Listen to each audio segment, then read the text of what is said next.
Bagaimana jika kita belajar sholat tahajud, tapi sholat tahajudnya dilakukan karena rewards? Apakah itu masih dalam keadaan sah? Kenapa sih, Bib? Kalau kita sholat tuh, kita harus menghadap ke kiblat atau ke Ka'bah. Emang Allah ada di dalam Ka'bahnya ya? Iya. Kenapa ya, Bib? Ketika kita melaksanakan ibadah sholat, pikiran kita tuh sering lari kemana-mana. Bapak kamu, ibu kamu, aku masih kadang begitu.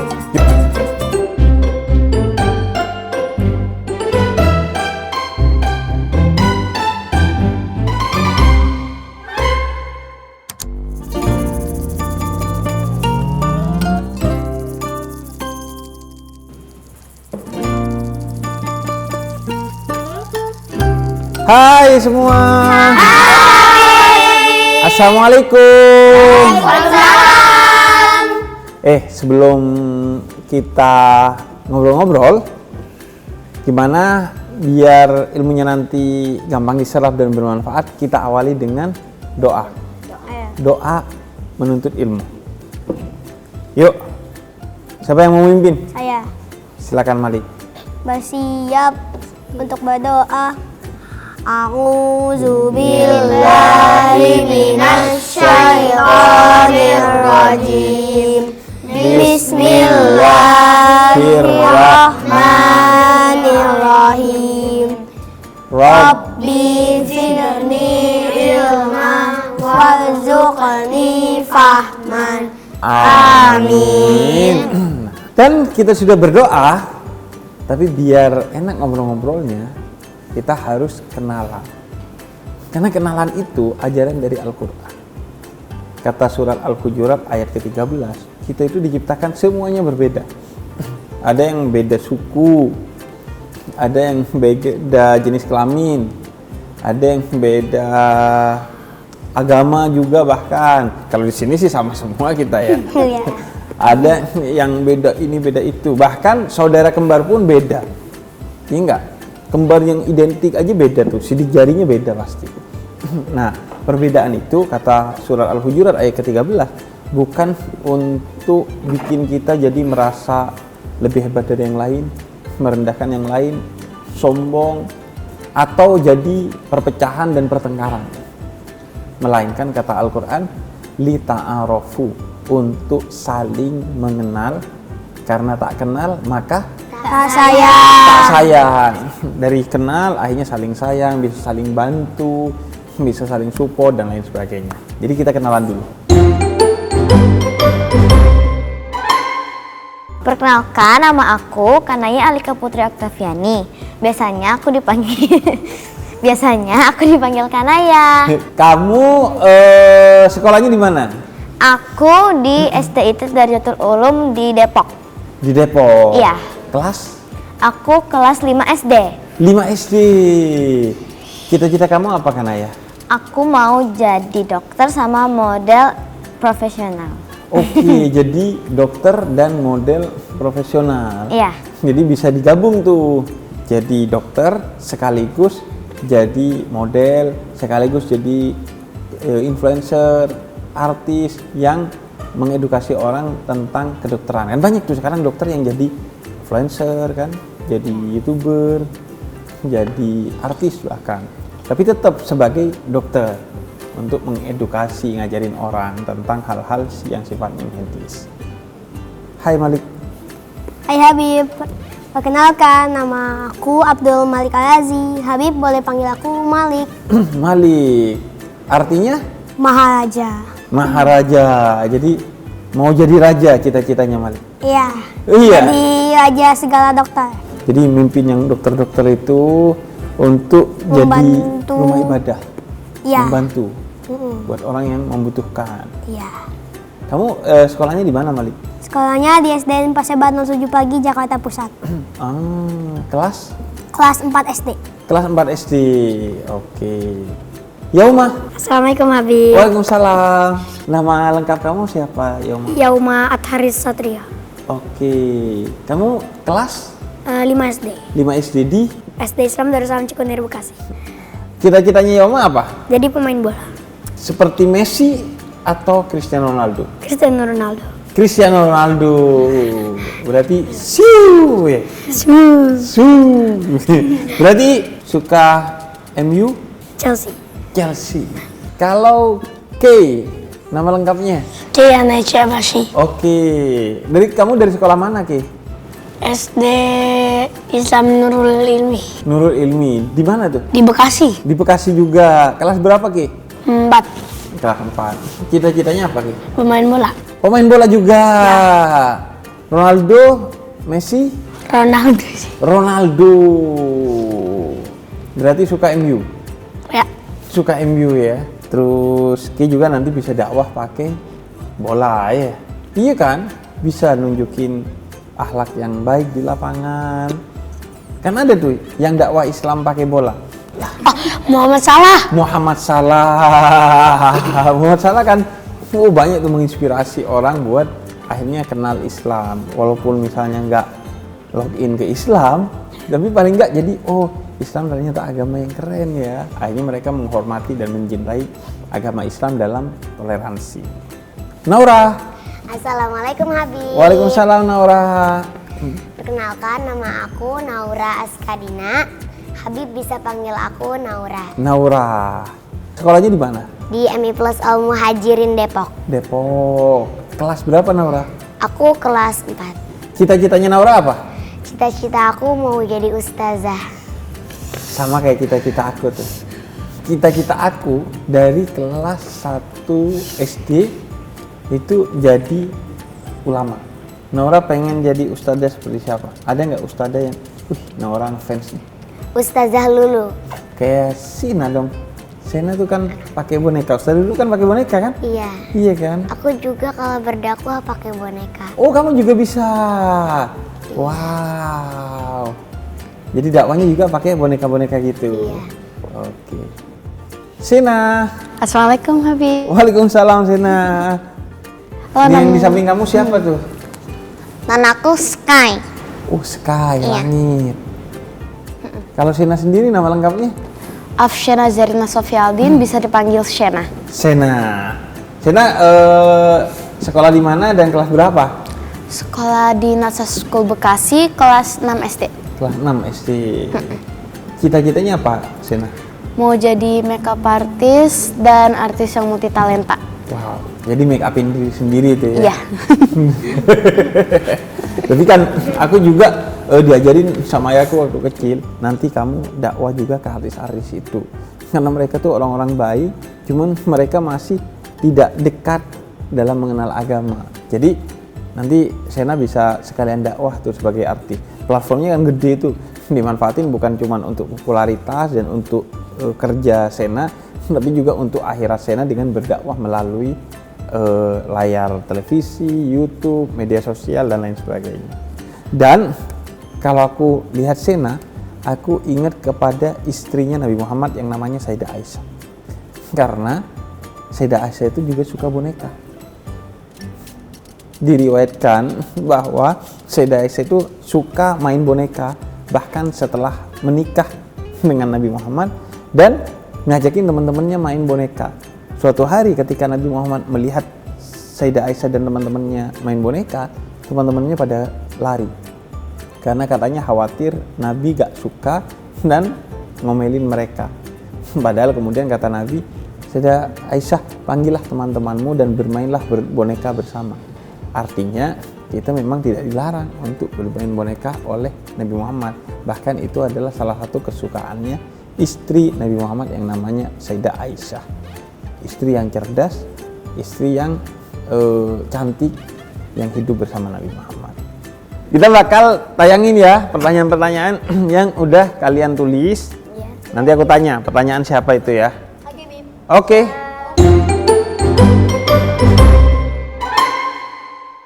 Wow. Ini pertanyaan dari siapa? Aku. Dari Ki. Coba dibacain Ki. Ketika Gen Alpha punya sesuatu pendapat, tapi pendapat kita sama orang tua itu nggak sama. Nanti kalau kita ngelawan, kita nanti disangka durhaka. Apakah dosa, Bib? Iya. Jadi kalau ngelawan ntar jadi batu. Iya, disangka durhaka nanti Iya jadi kan? batu. Kayak kisahnya siapa tuh yang jadi Malin batu? Kundang. Malin Kundang. Sama ada satu lagi. Legenda batu menangis. Iya, batu menangis. Oh, batu Iya. menangis. Ada yang Dia pernah juga jadi ngeliatin? batu. Enggak. Enggak. Nggak ada. Aku cuma lewat cerita. Tapi aku pernah dongengin itu. Oh, pernah dongengin itu Iya. kamu? Iya. Nah, dosa nggak kalau anak gen alpha kah, itu gen Z kah, atau generasi milenial kah, kalau dia berbeda pendapat dengan orang tuanya? Kira-kira dosa nggak? Enggak, karena semua orang punya pendapat masing-masing. Benar. Jadi nggak dosa. Karena kenapa? Aku kasih cerita bahwa Nabi Daud itu dan Nabi Sulaiman, siapa yang ayah, siapa yang anak? Nabi Daud dan Nabi Sulaiman, yang ayah siapa? Nabi Daud, Yauma dan Malik tuh, benar. Jadi Nabi Daud itu ayahnya Nabi Sulaiman. Dan diceritakan oleh Al-Quran bahwa Nabi Sulaiman itu sebagai anak pernah berbeda pendapat dengan Nabi Daud. Ternyata Allah memuji pendapatnya Nabi Sulaiman sebagai pendapat yang benar. Padahal Nabi Sulaiman itu adalah anaknya Nabi Daud, dan pendapatnya Nabi Daud itu bukan pendapat yang benar. Maka Allah memuji Nabi Sulaiman walaupun masih anak tapi benar, dan memuji Nabi Daud walaupun orang tua nggak marah ketika anaknya berbeda pendapat dengan dia, dan tetap mencari hikmah dari kesalahannya. Ada juga tuh yang orang tuanya seorang nabi dikuatkan oleh anaknya juga yang juga seorang nabi.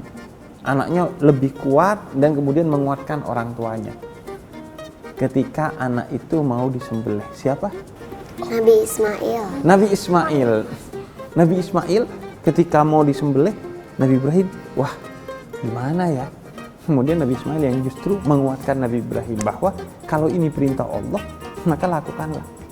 Jadi Nabi Ismail walaupun seorang anak, tapi mengajarkan kepada orang tuanya Nabi Ibrahim tentang keikhlasan. Jadi nggak apa-apa berbeda pendapat dengan orang tua. Malah itu bagus, artinya kita terus belajar sehingga sampai bisa punya pendapat yang berbeda dengan orang tua kita. Karena kan walaupun orang tua itu lebih tua, kadang mereka dalam berbagai hal tidak lebih tahu daripada kita. Ada nggak yang di sini orang tuanya kadang belajar beberapa hal dari HP dari kalian? Tolong iniin dong, tolong ituin dong. Iya. Semua? Iya kan? Berarti kalian kan lebih pintar urusan itu. Karena kenapa? Karena HP itu lebih dekat zamannya dengan kalian. Kalau zaman orang tua dulu nggak ada HP. Adanya mah TV mentok. Jadi kalian TV-nya juga TV kotak. TV-nya juga TV kotak, TV-nya TV cembung. Iya.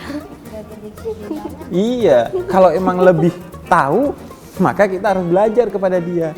Makanya kata Nabi, ketika bertemu dengan seseorang yang dalam urusan pertanian lebih tahu dari Nabi, Nabi katakan, antum a'lamu bi umurid dunyakum. Wah, kalian ini lebih tahu dari saya untuk urusan dunia, untuk urusan pertanian. Kalau untuk urusan agama, Nabi yang paling tahu kan. Jadi gak apa-apa berbeda pendapat dengan orang tua, asalkan satu, tetap berkata-kata dengan baik dalam menyampaikan pendapat kepada orang tua. Karena kenapa? Sayyidina Ali bin Abi Thalib bilang, jangan lupa walaupun sekarang kamu hebat dalam ngomong, bisa berpendapat sendiri yang bahkan lebih tepat dari orang tuamu, tapi yang ngajarin A, B, C, D, E, F, G, 1, 2, 3, alif, ba, ta. Siapa pertama yang ngajarin? Orang tua. Jadi jangan gunakan kata-katamu untuk menyakiti orang tuamu, karena sesungguhnya orang tuamu yang ngajarin kamu untuk berkata-kata. Dan yang kedua, walaupun berbeda pendapat dengan orang tua, tapi tetap harus jaga adab atau akhlak, tetap berbakti kepada orang tua. Kayak sahabat Nabi namanya Sa'ad bin Abi Waqqas. Sa'ad bin Abi Waqqas masuk Islam, tapi ibunya nggak mau masuk Islam dan nggak rela Sa'ad bin Abi Waqqas masuk Islam. Sampai kata ibunya, saya pokoknya nggak mau makan kalau kamu masih menjadi seorang muslim. Kamu harus keluar lagi dari Islam baru saya mau makan. Kemudian kata Nabi, urusan agama itu sendiri-sendiri. Nanti kita akan mempertanggungjawabkan sendiri di hadapan Allah. Tapi kamu harus tetap berbakti kepada orang tuamu. Jadi walaupun kita berbeda pendapat, kita harus tetap hormat, berbakti kepada kedua orang tua kita. Karena kata Al-Quran, atiullah wa atiur rasul wa ulil amri minkum. Yang pasti benar dan harus kita ikuti adalah Allah dan Rasulnya. Kalau orang tua, pemimpin, kakak itu bisa salah, karena itu boleh berbeda. Kalau mereka benar sesuai dengan Allah dan Rasulnya, maka kalian harus taat dan patuh. Tapi kalau salah, justru kalian kasih tahu, "Ma, nggak gitu, Pa, nggak gitu." Karena mungkin beberapa hal kalian lebih tahu. Yang simpel aja deh. Aku yakin mama papanya Sena itu nggak lebih hebat dari Sena urusan boneka. Dia nggak bisa tuh begitu-begitu tuh. Pasti harus belajar ke Sena tuh. Karena Sena yang emang lebih ahli urusan itu. Nah, dan buat orang tua di luar sana, pesan dari saya bahwa bisa jadi kok memang yang benar adalah anak-anak kita, yang salah adalah kita. Dan juga belajarlah untuk menghargai pendapat anak-anak kita, serta belajarlah untuk berkomunikasi dengan anak-anak kita sesuai dengan bahasa mereka, sebagaimana yang diajarkan Nabi Muhammad, agar berbicara sesuai dengan bahasa mereka. Dan bahasa anak-anak itu adalah bahasa-bahasa yang cenderungnya imajinatif dan rasional. Gen Z, Gen Alpha, dan generasi milenial itu generasi yang cerdas, yang rasional, atau kalau masih Gen Alpha mungkin dengan analogi-analogi yang imajinatif. Sehingga semua murid, semua guru. Kadang orang tua jadi guru, kadang jadi murid. Kadang kita jadi murid, kadang kita juga jadi guru. Saling belajar satu dengan yang lainnya. Makanya kata Al-Quran, ta'awanu 'alal birri wat taqwa. Saling tolong-menolong, saling mengingatkan dalam kebaikan dan ketakwaan. Mau yang muda juga yang tua harus saling tolong-menolong dalam kebaikan dan ketakwaan. Dan juga buat orang tua, kalian ini yang lebih dewasa dari anak-anak kalian, maka sudah sepatutnya kalian yang lebih bisa memahami, mengalah, dan berbicara dengan baik sama anak-anak kalian. Oke, kita akan masuk ke pertanyaan selanjutnya. Let's go. Pertanyaan siapa nih? Saya, Oke, Malik. Apa pertanyaannya? kenapa ya Bib? Ketika kita melaksanakan ibadah sholat, pikiran kita tuh sering lari kemana-mana. Sering traveling ya? Iya, Biasanya kamu mikirin apa kalau sholat? ya kadang sering mikir, hari ini ada PR gak ya? Atau nanti mau makan apa? Begitu Bib. Nanti mau main kemana ya? Nah ya, itu juga kadang-kadang. Iya. Kadang kan bukan cuma kamu. Bapak kamu, ibu kamu, aku. Masih kadang begitu. Cuman bedanya kalau udah kayak aku dan orang tua kamu, pikirannya bukan bermain. Tapi lebih ke pekerjaan, tanggung jawab, kadang utang tuh yang ada di pikiran orang dewasa tuh. Jadi sama sebenarnya, malah lebih lagi karena mereka udah makin banyak yang dipikirin. Nah, Jadi pertanyaan aku yaitu, gimana ya Bib caranya supaya kita khusyuk dan benar-benar fokus saat melaksanakan ibadah? oke, pertanyaan yang bagus tuh. Sholat itu sudah seharusnya kita fokus dan khusyuk.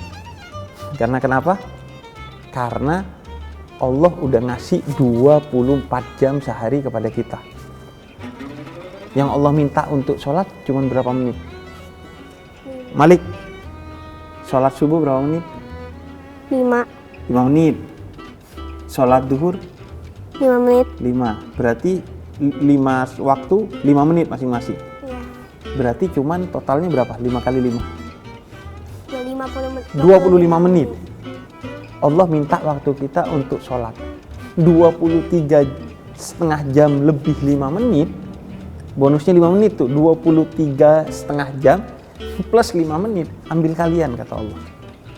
Saya cuma minta 25 menit. Masa gak dikasih? Masa gak fokus? Masa gak khusyuk? Jadi gimana caranya agar kita bisa khusyuk dalam sholat? Pertama, belajar apa itu sholat, bukan cuman bagaimana cara sholat. Apa itu sholat? Ibadah utama. Ibadah yang utama. As-sholatu imaduddin, kata Nabi Muhammad. Sholat itu ibadah yang utama loh. Kalau sholatnya kalian gak khusyuk, yang lainnya pasti bakal berantakan. Kalau sholatnya gak khusyuk, nanti hidupnya gak baik-baik aja. Kerjanya repot, cita-citanya jadi Cristiano Ronaldo tidak tercapai, jadi dokter dan lain sebagainya. Kemudian doa, betul. Doa, artinya kita meminta. Kira-kira kalau kamu minta ke orang tua kamu, gak fokus. Misalnya ini orang tua kamu ya, minta doa dong, minta duit dong mah, kira-kira dikasih nggak? Makanya harus fokus. Nanya aja, mah di mana tuh tas aku mah, kira-kira dijawab nggak sama mamanya? Begitu juga Allah, kita lagi minta ke Allah, fokus tuh harus. Oke, lagi ketika sholat kalian menghadap ke siapa? Allah. Menghadap ke Allah. Makanya Sayyidina Ali Zainal Abidin, cicitnya Nabi Muhammad, itu ketika mau sholat pernah sampai pingsan. Pas dibangunin, kenapa pingsan? Iya, soalnya saya mau ketemu sama Allah. Kira-kira nggak usah deh ketemu Allah. Ketika Naura ketemu aku sekarang, siap-siap nggak? Iya. Siap-siap. Rapi nggak? Harus rapi. Harus rapi. Padahal cuma ketemu aku. Aku manusia biasa, banyak salahnya. Bukan siapa-siapa. Tapi Naura mempersiapkan diri. Apalagi kalau ketemu presiden, Naura. Harus persiapan. Harus persiapan. Harus fokus nggak? Harus fokus. Fokus dong. Dari bukan fokus pas ketemu presidennya, sebelum ketemu presidennya udah fokus tuh.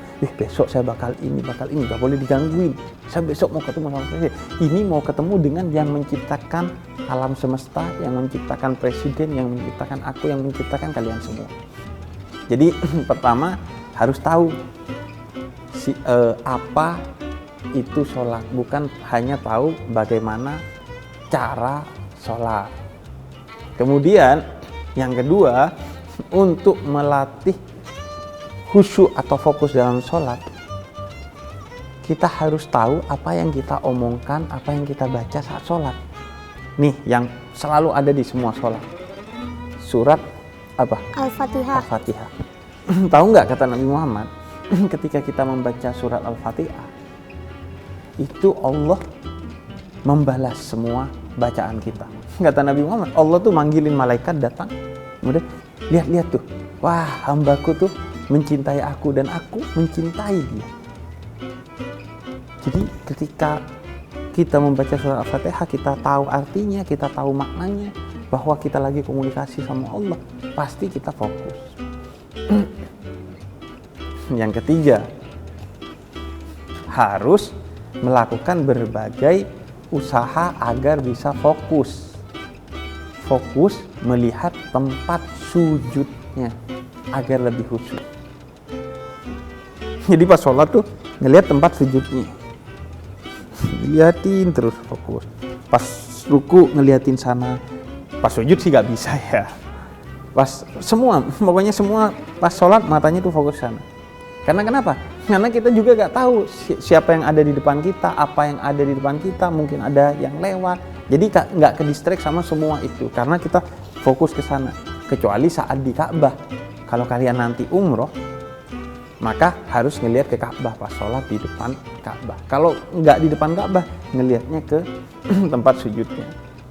Dan yang paling penting adalah mempersiapkan dan memberi waktu untuk sholat.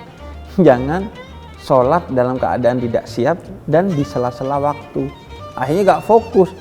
Misalnya kalian lagi ngerjain PR, kemudian lagi nunggu sesuatu, sholat dulu ah. Akhirnya kepikiran sama yang ditunggu. Itu tadi gimana ya? Makanya bahkan kata Nabi Muhammad, kalau lapar dan sudah ada makanan, waktu sholat masih panjang, atau terdengar azan, wah kalian nih lapar. Kemudian mau makan, azan. Makan dulu atau sholat dulu? Makan dulu. Biar apa? Biar pikirannya Pas sholat nggak mikirin makanan. Mending pas makan mikirin sholat. Jadi kasih waktu, persiapkan untuk sholat. Pakai pakaian yang rapi, pakai parfum. Kemudian tenang saat sholat, waktunya dikasih, bukan di sela-sela waktu. Jadi itu hal-hal yang perlu kita jaga agar sholat kita menjadi khusyuk. Oke, kita Malik gimana? Mantap. Oke, kita lanjut ke pertanyaan selanjutnya. Ini dari Yauma. Apa tuh Yauma? Bagaimana jika kita belajar sholat tahajud, tapi sholat tahajudnya dilakukan karena rewards? Apakah itu masih dalam keadaan sah? Jadi kita gak cuman bicara sholat tahajud. Semua sholat, semua ibadah. Kalau dilakukan untuk reward, boleh atau tidak? Jawabannya boleh, asalkan rewardnya yang dijanjikan oleh Allah atau sesuatu yang tidak bertentangan dengan janji Allah. Kecuali rewardnya hal-hal yang aneh-aneh, nggak boleh. Tapi kalau rewardnya baca sholawat agar kamu mendapatkan syafaat, reward tuh kan, boleh. Sholat tahajud agar doamu tercapai, reward itu janji Allah, memang boleh. Kenapa ya Uma? Kalau misalnya reward kayak sama barang, kayak uang gitu. Nggak apa-apa, kan uang bukan sesuatu yang nggak boleh.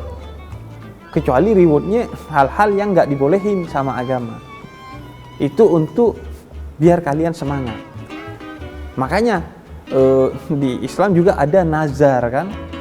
Wah kalau begini saya mau melakukan ini. Itu bukan karena dengan begitu akhirnya berarti kamu melakukannya karena sesuatu selain Allah. Enggak, itu adalah cara kita memberikan semangat kepada kita agar lebih semangat lagi dalam melakukan ibadah. Kecuali kamu hal-hal yang dosa, nggak boleh. Yang dijadikan reward hal-hal yang dosa, itu nggak boleh. Tapi kalau misalnya ya nanti malam kamu sholat tahajud, kalau kamu nanti malam sholat tahajud, besok kamu boleh bolos sekolah. Nah itu gak boleh. Yang gak boleh itu kalau rewardnya sesuatu yang dosa, atau sesuatu yang sia-sia, atau sesuatu yang bisa mengarahkan kepada dosa dan kesia-siaan. Misalnya udah punya game, rewardnya masih dikasih game lagi. Udah punya gadget, rewardnya dikasih gadget lagi. Akhirnya kan kita bisa fokus ke gadgetnya dan akhirnya lupa waktu. Jadi begitu. Ya Uma, gak apa-apa. Kalau puasa 30 hari begini dan begitu gak apa-apa. Asalkan tidak bertentangan dengan Allah. Tapi nanti kalau kamu sudah dewasa, kamu ikuti Nabi Muhammad yang ditanya sama Sayyidah Aisyah, istrinya, malam-malam tahajud. Kemudian kata Sayyidah Aisyah, Nabi, kamu ini kok masih semangat saja melakukan hal-hal yang tidak wajib. Walaupun tahajud itu wajib bagi Nabi Muhammad, tapi Nabi Muhammad tuh masih sholat ini, sholat itu, zikir ini, zikir itu. Sehingga kata Sayyidah Aisyah, kenapa gak ngelakuin yang wajib aja? Kan kamu pasti masuk surga. Kamu manusia termulia, Nabi teragung, Rasul tertinggi. Semua tidak ada yang melebihi kamu, termasuk Nabi dan Rasul. Kenapa sih kamu kok masih semangat aja melakukan ibadah-ibadah yang sunnah? Kemudian kata Nabi, karena aku beribadah bukan lagi berharap reward surga atau berharap reward dilepaskan dari api neraka. tapi ingin menjadi abdan syakura, hamba yang bersyukur sama Allah. Nggak lagi soal reward, karena sebelum kita disuruh ibadah, kita sudah dikasih nikmat sama Allah, dikasih nikmat hidup. Saat bayi kita dikasih nikmat ini dan itu, sehingga kita sholat itu salah satu yang utamanya untuk bersyukur kepada Allah.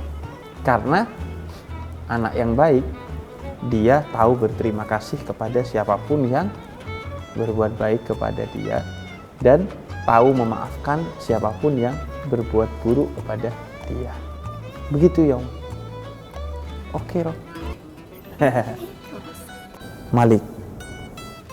Kenapa sih, Bib? Kalau kita sholat tuh, kita harus menghadap ke kiblat atau ke Ka'bah. Emang Allah ada di dalam Ka'bahnya ya? Iya. Jadi bener banget nih pertanyaannya Malik. Kenapa sih kita kalau sholat ngadepnya ke kiblat? Yang kiblat itu kalau ditarik garis lurus adalah ke Ka'bah. Makanya kita kalau kiblat harus yang benar tuh. Sekarang udah gampang kan, kalian kalau mau cari kiblat bisa pakai kompas di HP, di jam tangan ada. Itu harus lurus, karena kalau nggak lurus nanti ngadepnya ke stadion MU lagi. Jadi kita menghadapnya ke kiblat yang itu adalah Ka'bah. Dan kiblat itu bukan barat ya.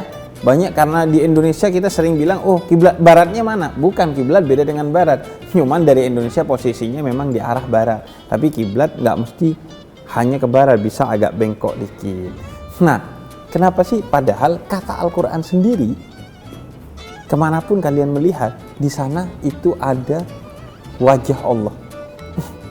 Maksudnya, aku ngelihat Malik nih, ini seharusnya bikin aku ingat Allah. Karena kenapa? Karena Malik ciptaannya Allah. Aku ngelihat ke alam, seharusnya aku ingat Allah. Karena alam ini ciptaannya Allah yang begitu indahnya. Jadi semua hal ini kan ciptaannya Allah. Sehingga kemanapun kamu melihat, kata Al-Quran, seharusnya kamu ingat Allah. Bersyukur kepada Allah, kemudian beribadah kepada Allah, melihat segala sesuatu. Bahkan melihat bencana sekalipun, misalnya kemarin di Sumatera, saudara-saudara kita, selain kita bantu, kita juga harus ingat Allah. Karena berarti, wah, Allah itu maha kuasa ya. Kalau Allah mau menghancurkan kita gampang sekali. Makanya akhirnya kita bantu mereka sebagai bentuk ibadah kepada Allah, karena kita ingat kepada Allah. Tapi kenapa? Karena Allah udah di mana-mana ya. Kok kita sujudnya, sholatnya harus menghadap ke Ka'bah yang itu disebutnya sebagai kiblat. Apakah Allahnya di sana? Enggak. Karena Allah menunjuk kiblat itu adalah Ka'bah. Allah yang menunjuk kalau sholat ngadep ke sana ya. Tapi apakah Allah di sana? Tidak. Buktinya adalah kiblat itu dulunya bukan Ka'bah. Ada yang tahu kiblat umat Islam sebelum Ka'bah? Masjidil Aqsa. Masjidil Aqsa, Yauma dan Naura sama Malik. Jadi Masjidil Aqsa dulu. Akhirnya suatu hari ketika Nabi Muhammad kemudian sholat, kemudian kata Allah kiblat itu berpindah dari Masjidil Aqsa yang berada di Palestina sana ke Ka'bah yang ada di Masjidil Haram di kota Mekah Al-Mukarramah. Jadi Allahnya berarti ada dua dong. Kalau itu Allah, disebutnya memang itu rumah Allah atau Baitullah. Tapi bukan berarti Allahnya ada di sana. Sama itu dengan kiasan-kiasan lainnya. Misalnya masjid itu juga dibilangnya rumah Allah. Bukan berarti Allahnya ada di sana. Nah, kenapa kita disuruhnya menghadap ke Ka'bah? Karena pertama, secara ukhrawi, secara akhirat, Ka'bah itu ternyata dijelaskan oleh Nabi Muhammad dan Al-Quran bahwa dia bersambung dengan Ka'bah yang ada di langit, namanya Baitul Ma'mur. Allah di Al-Quran pernah bersumpah dengan Baitul Ma'mur itu karena mulianya Baitul Ma'mur. Baitul Ma'mur itu Ka'bahnya malaikat yang ada di bawahnya arsy Allah di langit ke-7, di mana setiap hari ada 70.000 malaikat bertawaf di sana. Nah, Ka'bah yang ada di Mekah itu lurus dengan Baitul Ma'mur. Jadi ketika kita bertawaf, berarti kita seperti para malaikat yang bertawaf di bawah arsy-Nya Allah. Dan yang kedua, karena kenapa? Sebab kita ingin Allah itu mempersatukan kita. Allah mempersatukannya dengan menunjuk satu kiblat agar semua orang itu ketika sholat ngadep ke sana, jadi rapi, jadi bersatu. Coba kiblatnya terserah deh kemana aja, toh Allah ada di mana-mana. Malik sholat ngadep sana, Naurah ngadep sana, Sena ngadep sana. Akhirnya kan berantakan. Padahal umat Islam diajari untuk bersatu dan mempersatukan umat-umat lain, bahkan makhluk-makhluk lain menjadi satu. Maka ditunjuklah kiblat agar kiblatnya itu satu. Jadi umat Islam rapi dan bersatu. Dan juga karena kayak kalian deh. Kalian kalau di sekolah belajarnya di kelas doang atau di mana-mana belajar? Atau di perpustakaan juga belajar? Berteman juga belajar? Iya kan? Kalian ngelihat majalah dinding, oh belajar kalau ada yang ditempel. Ketemu teman belajar menghargai orang lain. Iya. Di toilet belajar, ada banyak tuh sunnah-sunnah ketika kita di toilet. Di antaranya kalau buang air kecil harus jongkok. Kita belajar di mana-mana. Di sekolah itu gak hanya di kelas kita belajar, tapi saat-saat tertentu kita harus masuk ke dalam kelas dan belajar menghadap satu titik, yaitu papan tulis dan guru di depan kita. Nah, begitu juga Allah ada di mana-mana, tapi di satu saat tertentu Allah minta kita menghadap ke satu titik yang ditunjuk oleh Allah.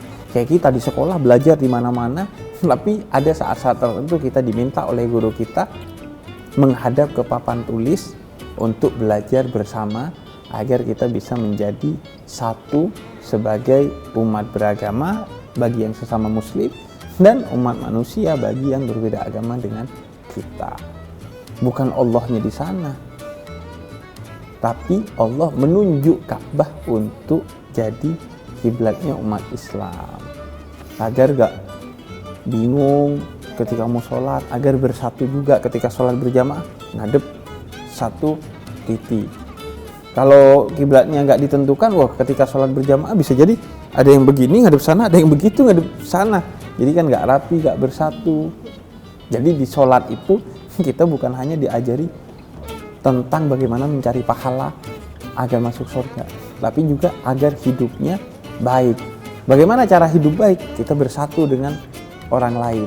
Makanya salah satu persatuan itu diajari dengan kita sholat bersama ke satu kiblat, yaitu Ka'bah. Begitu Malik. Oh begitu, makasih Habib. Makasih Malik. Wih, mau tepuk tangan aja.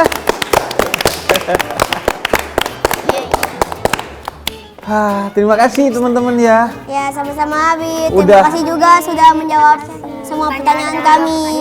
Iya, coba dari awal gini, kan seru. Tadi malu-malu. Iya. Ya Oma, ada yang belum selesai dari pertanyaan tadi katanya. Iya. Kenapa ya Oma?